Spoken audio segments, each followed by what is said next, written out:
Hello and welcome back to the Unemployed Movie Critic YouTube channel. Today I am going to be talking about Joker, Joker 1 and Joker 2, Folie, and just talking about what they mean to me and kind of the discourse around Joker 2.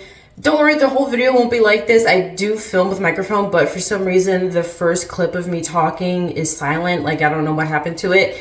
And I have really cute little like Joker inspired makeup on, so just bear with me. So I've been wanting to talk about Joker and compare it to Joker 2 for a long time. I didn't have Joker 2 available on like a streaming platform for a while, so I couldn't do that. But now I can. It was on Hulu, so I watched it. No, it was on HBO Max actually. I really love Joker. The first one, it was one of the first movies that I saw when I became a film student in college. And I just think it's so masterfully done. I think like no other comic book could ever dare to even do. It is able to mix like this fan service and it's able to mix like this lore of the comic books and this kind of like fan fiction in with real serious drama in with this fun, campy, like behind the scenes of Gotham City and with this like beautiful social commentary. And I think it's such a well done film. It's also really funny, especially watching it back a second time. I just thought it was so funny. And it really has, I think, a special place in my heart and the hearts of many other people just because it's so meaningful and it's so well done. And it really seems like everybody behind the project was so passionate about it, which is what makes Joker 2 such a letdown, which we will get to very soon.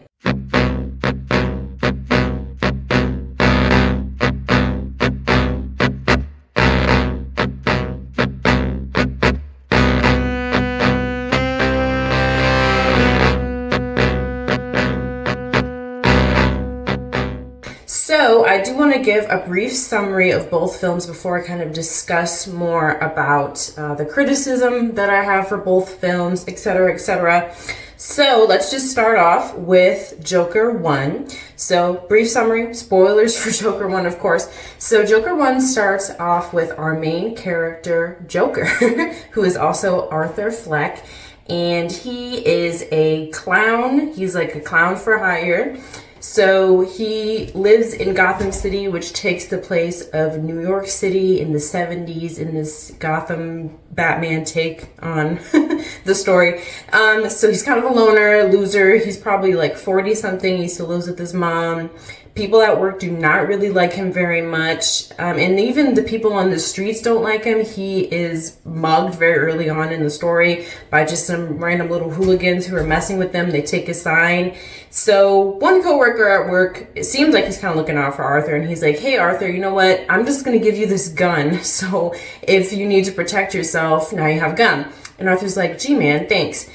He also receives state-funded mental health care, so he receives state-funded counseling and state-funded medications because he was hospitalized for his mental health struggles. But his boss is not really liking Arthur. He thinks he's weird. Everyone else at work thinks he's weird. Arthur also has a condition where he can't help but like laugh. Personally, I think that Arthur actually can help it if he laughs. I think he does it on purpose, but that's just my theory. Every night they watch the Murray Franklin show, who is like a late night show. Arthur has dreams of being a stand-up comedian. His mom always told him that he could make people laugh and smile. And soon, Arthur gets fired from his job because he brings a gun into a children's hospital because he's just keeping the gun on him at all times, so he gets fired. And then right after Arthur is fired, he goes onto a train to go home where... So, as Arthur is coming home on the subway, after just being fired, these businessmen get on the train and they start bothering this woman.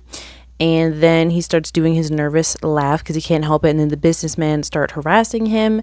And so Arthur kills them. He shoots all three of them on the subway.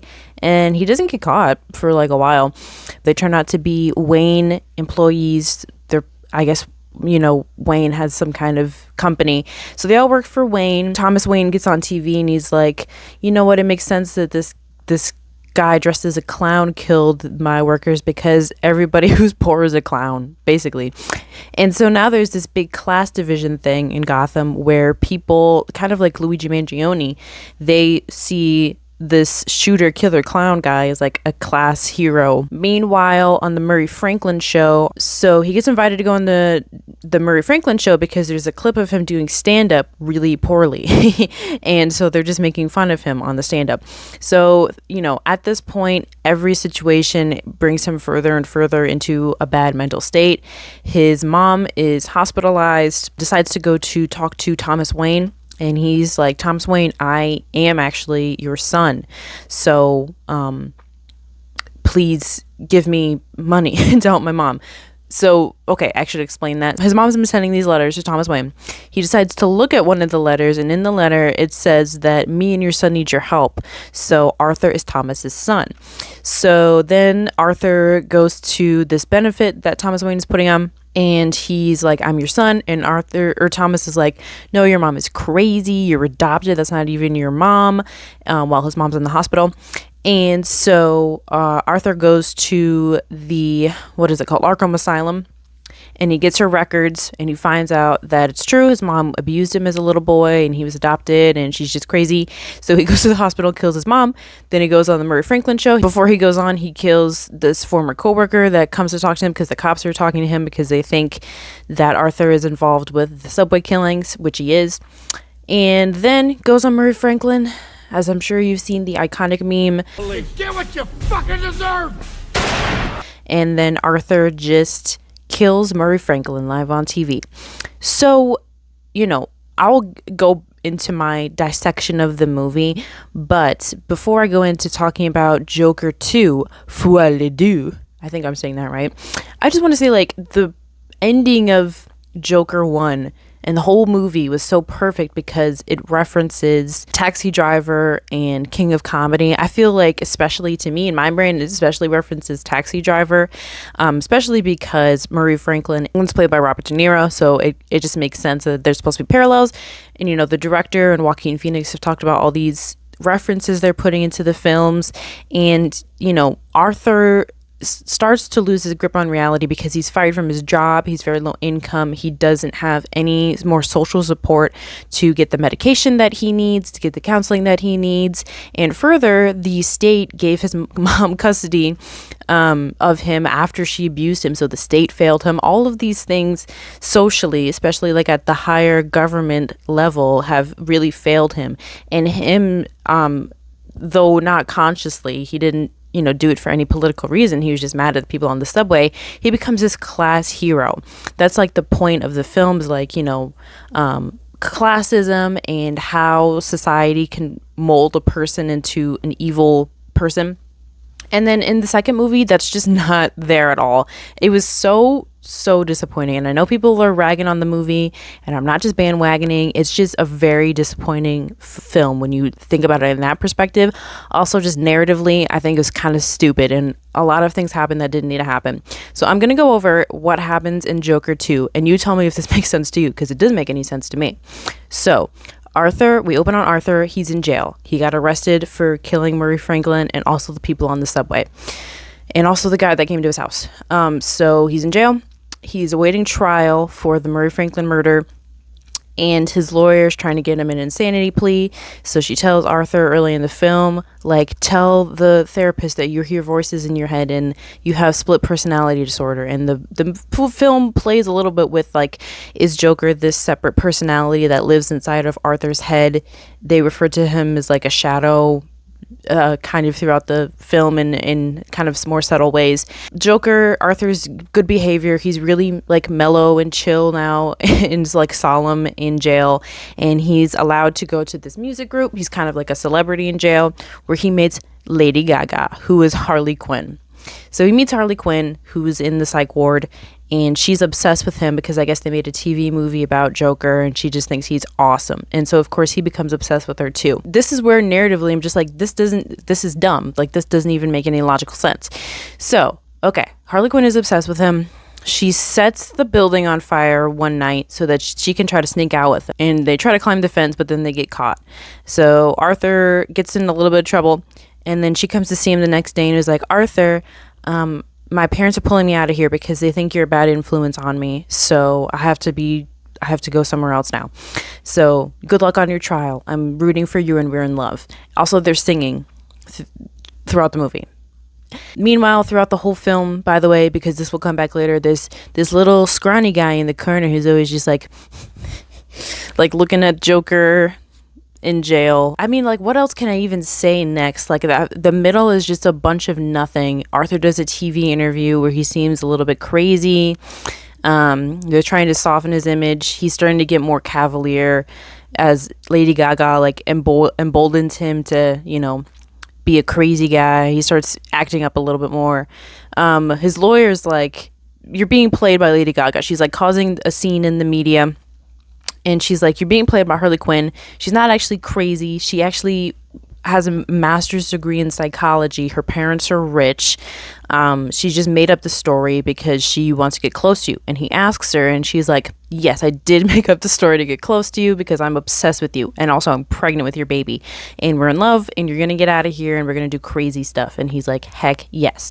So long story short, they go to trial. The trial is a mess. Joker fires his lawyer because he's like, I'm going to represent myself as Joker. So many things happen that would have gotten him like in contempt of court, but that's not paid attention to because it's a poorly written movie. On the last day, Joker, as he's, you know, addressing the court, his like resting statement is he's like, you know what? Actually, I don't have a separate personality called Joker. I knew what I did, and I know what I did is wrong, and I see that now, and I apologize. Harley Quinn is mad that he gave up, and he's not cool anymore, and he's a class traitor now, I guess. He's about to get arraigned. They find him guilty, but then out of nowhere, for no reason at all, the court is blown up. So Joker escapes because there's a giant hole in the wall where the court got blown up because there's protesters outside because everybody's like a Joker fan now. Like all the normal people on the street are Joker fans because they see him as a hero, like a Robin Hood type figure who's going after the rich. Anyways, so then this Joker fan sees him. He's like, oh my God, it's you. And he takes him in a car to help him get away. And he's like saying all these great things about him. Arthur's like, I'm getting out of here. So then he leaves, finds Harley Quinn, is like, look, I got out of jail. We can run off together. And she's like, no, because now I know that you're a fraud and a traitor. And then she just runs away. Arthur gets arrested and thrown into jail again. And while he's in jail, the last thing we see is the guy who was all standing in the corner. It was like, hey, I'm going to tell you a joke. And then he stabs Arthur to death because he's the Joker. I'm pretty sure the Joker in like comic book lore, his name is Jerome anyway, so it just makes sense that it wasn't going to be Arthur who's the actual Joker in Batman. So yep, stabs him, and then for no reason after he stabs him, he does the thing in his face. I really wish they didn't do that. That like, I don't know, that just like annoy me because he should have got the scars in a cooler way if you were gonna go that route. But anyway, so that's how the second movie happens. There's no discussion of like class dynamics. I'm pretty sure Joker 2 was supposed to be made as like a response to Joker 1 and people misinterpreting it. You didn't get that message at all from Joker 2. It was actually a pointless movie where almost nothing happened. And the whole in between stuff in the middle did not even need to happen. It was such a waste of time. Really disappointing. And I feel bad for Lady Gaga because I think Lady Gaga is really talented actually. Obviously a talented singer, a talented actor, and they wasted her talents. And they also did not dress her 70s clothing at all whatsoever. She was wearing mini dresses and a big long sweater. That is 2016 core if I've ever seen it. Now that I'm done going over, you know, the synopsis of both movies, I do want to talk about what do these movies mean. Joker 2, I just want to say, overview, it just feels like a cheap version of Joker 1. It feels cheesy and it feels like absurd because everything that happens in the movie does not add to the story or the plot. It most of the movie actually means really nothing truly. Maybe it would have been interesting for Arthur to be criticized by the public for not having a political standpoint. Maybe people would have realized that Arthur is just kind of like a loner loser. That would have been interesting to see in Joker 2. Maybe delve more and more into this insanity. I would have liked to see him just, it would have been interesting to see the movement that he caused, especially as somebody who doesn't even believe in the movement. You know what I mean? I think that really could have been an interesting take, and it could have kind of been a commentary on these leaders of today, these alpha male leaders of today, leading these troves of lonely boys, but they don't understand that what the cause they're really even fighting for, or who they should really even be upset with. That would have been interesting. It would have been interesting to hear more of Thomas Wayne's story, see more of Bruce Wayne. But instead, we just got, I guess, more lore about Harley Quinn and the origins of the true Joker that we know in the Batman story. But it would have been so much better to leave it up to interpretation, I think, in my opinion, because people are having those discussions at the end of Joker 1. And honestly, Joker 2 feels like a fan fiction, because if you've ever read fan fictions or creepypastas, they just are like the ramblings of a 12 or 13-year-old fan of somebody, and they're like, wouldn't it be crazy if this happened? And that's what the whole story feels like. It feels like somebody's just being like, wouldn't it be so crazy if this happened next? And then they made it into a movie. Also, I hate Arthur's attitude in the second film. In the first film, he has this nervous energy about him, where he's like cringy, and he makes you feel bad and uncomfortable, but you still feel bad for him. In the second movie, he's just like a soft-spoken, sad emo boy, and I guess you could say it's because he's on medication while he's in jail, and maybe that mellows him out or whatever. He's just unrecognizable from the Arthur of the first film. He also has this weird confidence, which I guess you can say again is now he has this courage, and now he's emboldened after killing Murray Franklin and being this kind of celebrity. But it just feels fake. It just feels like it doesn't match at all. I think it would have been interesting if they kind of studied more like cult leaders. He almost like he looked like Manson in the movie to me, so I thought it would have been interesting to kind of maybe relate back to that. Would have been very interesting. Or going into the 80s, if we would have set the movie in the 80s, we could have talked some more about just the whole attitude of the 80s, of this consumer kind of mentality. Would have been interesting. Yeah, so I just feel like the first movie touched on this kind of social sickness, and the second movie completely just abandoned this idea. The music was unnecessary. At first I thought maybe it could be really interesting in a kind of sick and twisted way where we have music. I thought maybe that would have been kind of cool. I like the song choices. I thought they fit very well with the movie, but I just thought it was dumb. Also, I think the second movie kind of broke the rule of the first movie, where we couldn't tell what was real and what was fantasy. We immediately knew what was real and not real in Joker 2. It does, for an example, when Arthur is singing to all of his little inmate buddies after meeting Lady Gaga for the first time. He's singing, for the first time in my life, I have someone who needs me. We immediately get cut back to reality, where we see that was just in his head, and I kind of wish it would have just left it up to interpretation about whether or not it was real. It just feels like an easy way out to explain the origins without putting deep thought or care for the character, or for the first movie for that matter, into the film. And my boyfriend also had a good point. We watched the movie together. The whole atmosphere of Joker 2 somehow just feels not right. I think, looking back on it, I think it's because it really doesn't focus as much on the oppressive feeling of living in a big city and being poor and mentally ill. It really loses that gritty, very tough to swallow feeling that the first movie has for us. We don't see the streets of Gotham. We don't see Thomas Wayne being slimy and gross.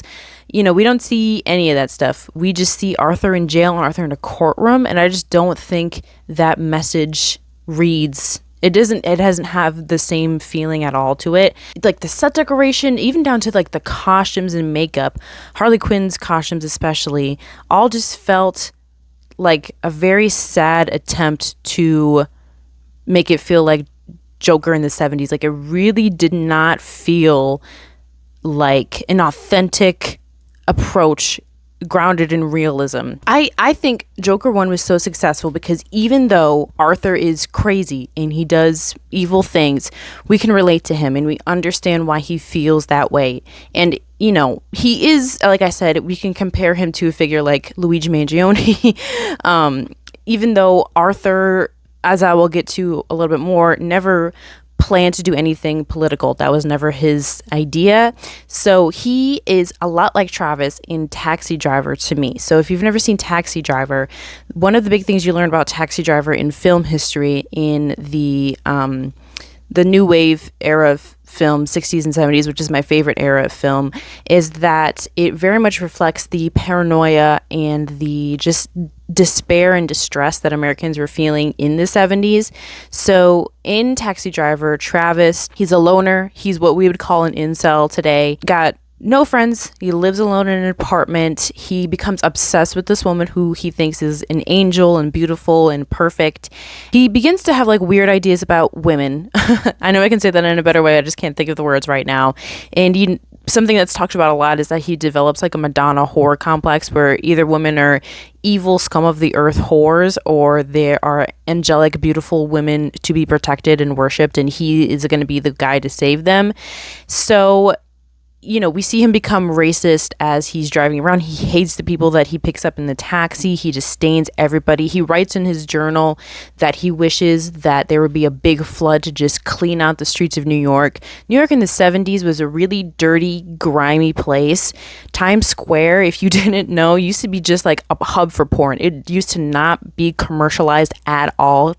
The 70s Times Square to today Times Square is just a different land completely.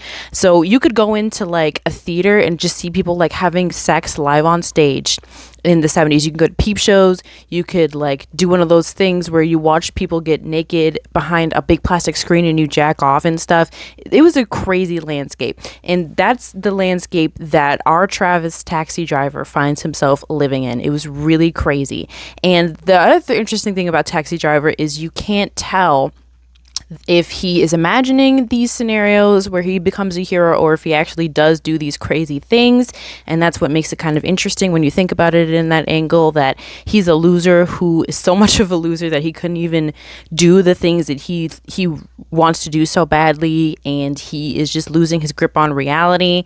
So he's disappointed, and he doesn't understand that the reason why he has nothing is in part due to America's crumbling image. So if we think about America in the 40s and 50s, right after World War II, America had a glowing reputation. We helped win World War II. We defeated the Nazis. Everybody was rich and prosperous. We trusted our government officials. By the 70s, Richard Nixon did Watergate. Americans no longer trusted the government. Vietnam was a disaster. Americans no longer trusted the government to send their people, their brothers and their fathers and their cousins off to war to die for no good reason at all. Everybody was really broke in the 70s. Also, when we think about the landscape of the 70s, maybe not in the fictionalized world of Gotham, but definitely in Taxi Driver, MLK and JFK had both been shot. You know, these shining beacons of hope in the 60s for the civil rights movement, they are killed. And JFK's brother RFK is also killed. So, you know, it just shows that Americans didn't feel so powerful anymore. And this movie really reflects that feeling where you just feel like hopeless and everything is dirty, grimy, and you know, disgusting. You have like this self-disgust also. Travis doesn't understand that he is a product of his environment and that his anger is pointed at black people, hookers, women he finds to be not perfect in his mind. He blames the wrong people. And you really, really see that in Joker as well. Joker is a product of his environment. In his Gotham, he's living in the exact same conditions as the real life New York City in the 70s. He's poor, he's a loner, he has no friends, he works with his mom, he depends on the state for medication and for assistance. He desperately needs somebody to help him. And even as he's talking to his therapist kind of doesn't really even help him either. He's, you know, you can interpret it how you will, but she doesn't really give Arthur what he really needs. And so as soon as everything is taken away from him and things crumble further and further, Arthur begins, I don't want to say he's killing spree, but he just descends into this evil space.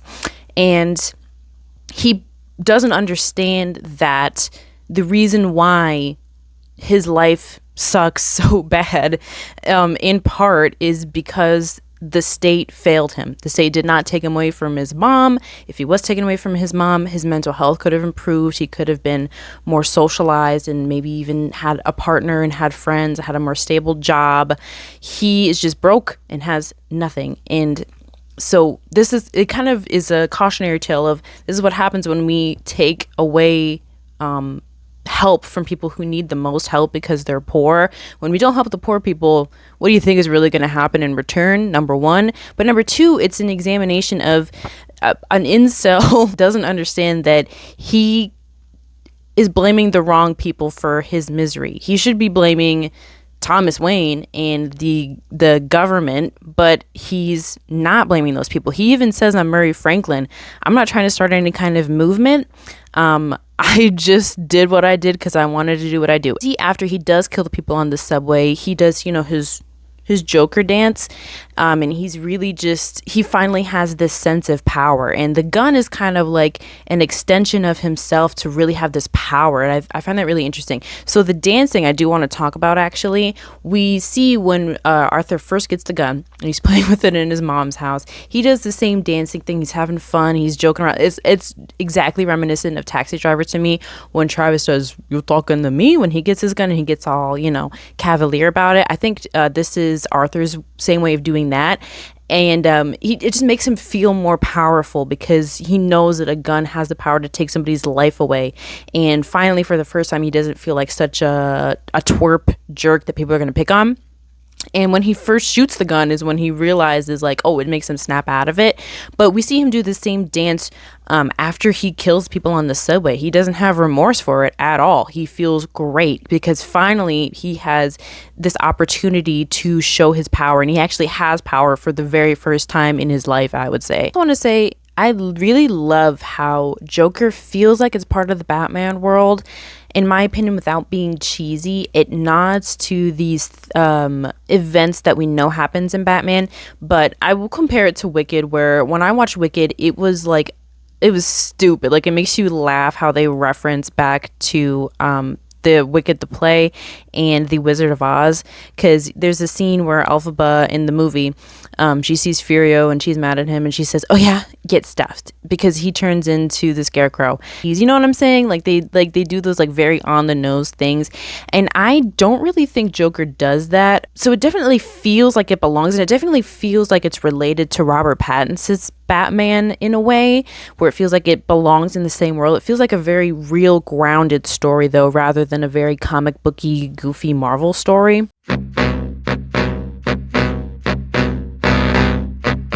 So some people online, as I said, kind of see Joker 2 almost being bad on purpose to make fun of the people almost for liking Joker 1 so much. And I do think Joker 1 really became such a weird phenomenon where yes, memes were made of oh, you get what you deserve, the dancing on the stairs scene.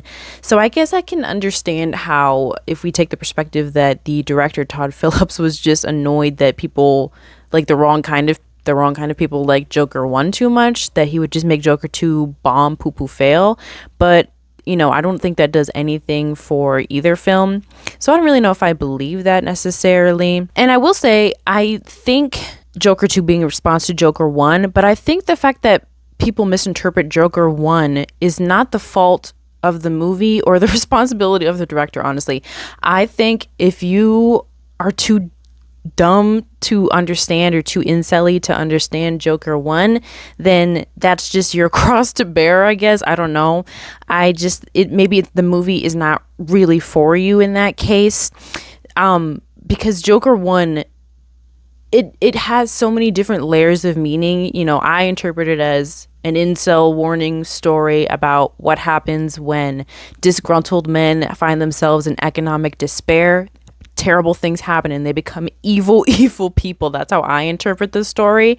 And if another person were to interpret the story as Arthur being this true hero, finally getting revenge, finally getting what he deserves, I guess, and getting all this justice after the people who were mean to him, I guess that's how they interpret it, and I can't save them from doing that. But I think to make Joker 2 as a response and then make it fail so hard is not the answer. With America today being the way that it is today in 2025, I think looking back on Joker 1, I can only imagine if Joker 1 was made in 2025. It was made in 2019, and I think it's harkening back to the 1970s feeling of this kind of despair, but 2019 had no idea just how bad it could get. With the COVID pandemic happening, I really think that just changed society and made society some weird, unrecognizable thing in America, I believe. And it brought us to where we are today. The Joker of Joker 1 and Travis of Taxi Driver, they feel so familiar to me because they feel so much like the podcast bro, incel guys, red pill guys of today's landscape. I think we are so close to reliving New York in the 70s. Americans are very broke. We're practically in an economic recession. The price of groceries is astronomical. And instead of blaming the rich, we are blaming outward at other people. Women are the problem because they have decided to get an education, have children later in life, don't stay at home, don't know how to cook, don't blah, blah, blah, blah, blah. Gay people and trans people are the problem because they are believing things that don't align with our traditions, I guess, as America, things that, have always existed, but have not always existed in front of an audience before. I think, like I said in my movie about I saw the TV glow.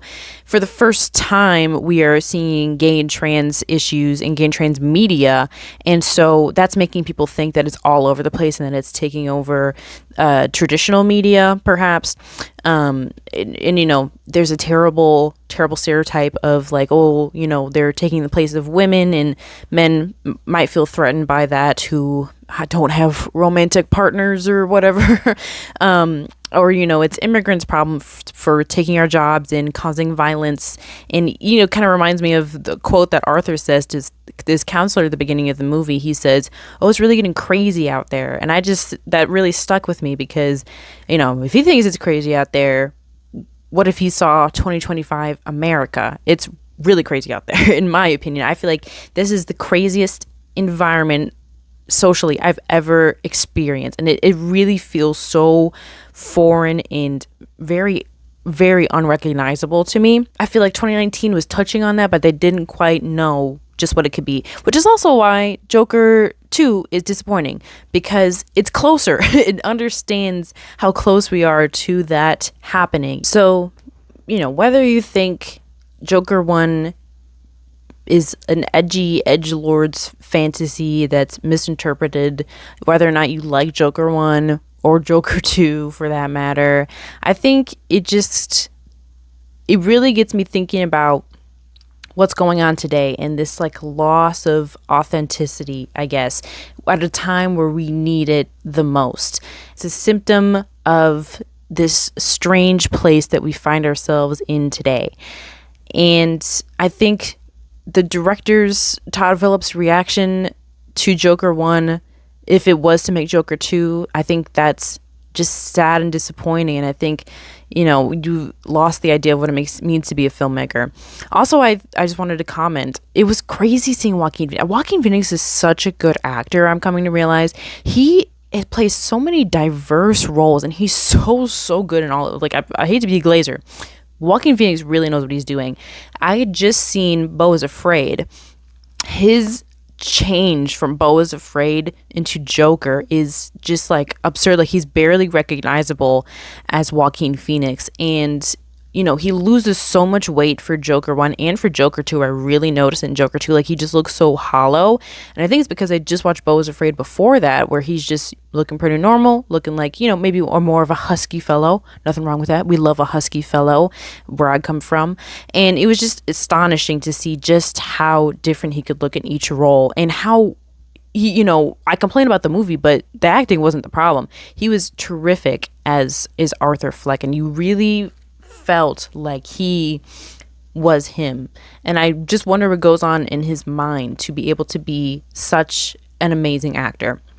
Anyways, that doesn't really have anything to do with the Joker. I hope you enjoyed this video. It's been a while since I've been posting. I really hope I can, you know, start posting some more interesting, more relevant movies. I know the movies I've been talking about have been out for a little while, but nonetheless, I really enjoy making videos and talking and yapping and talking about my favorite kinds of movies and what I like to see in movies. And I really love to hear your guys' feedback on these videos, what you thought about Joker, if you think I'm jocking crazy. I do want to know it all. And thank you just so much for joining me, for all the support you've given me on my videos. I really appreciate it. Thank you very much. And you know what? The songs in Joker were better than the songs in Emilia Perez. Thank you. Bye-bye.